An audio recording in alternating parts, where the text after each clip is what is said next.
पण मी आपल्याला म्हटल्याप्रमाणे सुरुवातीच्या कालावधीमध्ये आम्हाला सेवार्थीचा आलेला सेवार्थी खरं तर 8,000 पेक्षा जास्ती आहे, पण आम्हाला तो डेटा जसा उपलब्ध झाला 2-2.5 हजारचा, आम्ही तिथल्या तिथे ती प्रक्रिया त्यांना वितरित करण्याची थांबवली। साधारणपणे जानेवारी फेब्रुवारी महिन्यातली घटना आहे। सरकारी मध्ये पण बरेचसे असे आहेत ज्यांची सरकारी नोकरी लागल्यानंतर स्वइच्छेने त्यांनी आपलं जे चलन असतं सरकारी चलन याच्यातनं त्यांनी ती रक्कम परतफेड केलेली आहे।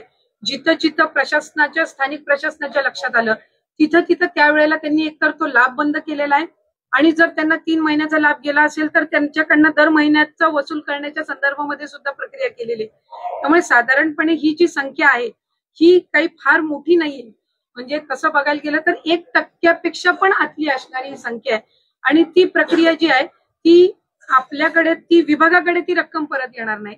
की शासनाचं जे ट्रेजरी डिपार्टमेंट आहे यांनी जो एक ठराविक हेड आम्हाला ओपन करून दिलेला आहे ती त्याच्यामध्ये येते आणि मग ती शासन जमा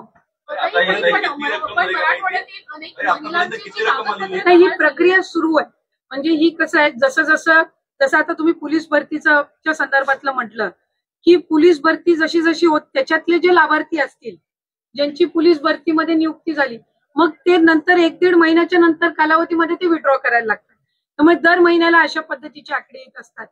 जसं 65 वय च्या पलीकडे ज्या महिला जातात ती दर महिन्याला रिवाइज होत असते, म्हणजे जसं जसं ते 65 वर्षाच्या पुढे जातात तसं तसं ते अपडेट होत जातं।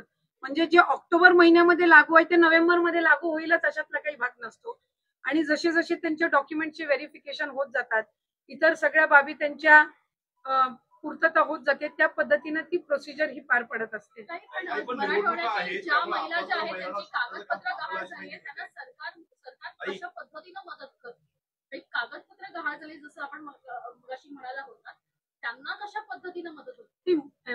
एक तर आपण याआधी बघितलेलं आहे की ज्या वेळेला भूकंपाची असेल अतिवृष्टी असेल पुराची ज्या वेळेला परिस्थिती येत असते त्यावेळेला तिथल्या स्थानिक प्रशासन म्हणजे महसूल विभाग जो असतो तो या दाखल्यांच्या संदर्भामध्ये तिथं ते काम करत असतात। कारण तिथले जे मंडळ म्हणजे अगदी ग्राउंड लेवलला मंडल अधिकारी असतात तलाठी असतात यांच्याकडे पंचनाम्यांची नोंद झाल्यानंतर त्या पंचनाम्यांमध्ये तो डेटा येतो की त्यांचं काय काय त्याच्यामध्ये त्यांनी कागदपत्री कुठली गमावलेली आहेत किंवा काय काय नुकसान झालेलं आहे आणि त्यानुसार त्या कागदपत्रांची किंवा त्या दाखले असतील त्याची पुन्हा एकदा नव्याने बनवणं ही सगळी प्रक्रिया ही त्यानिमित्ताने होत असते।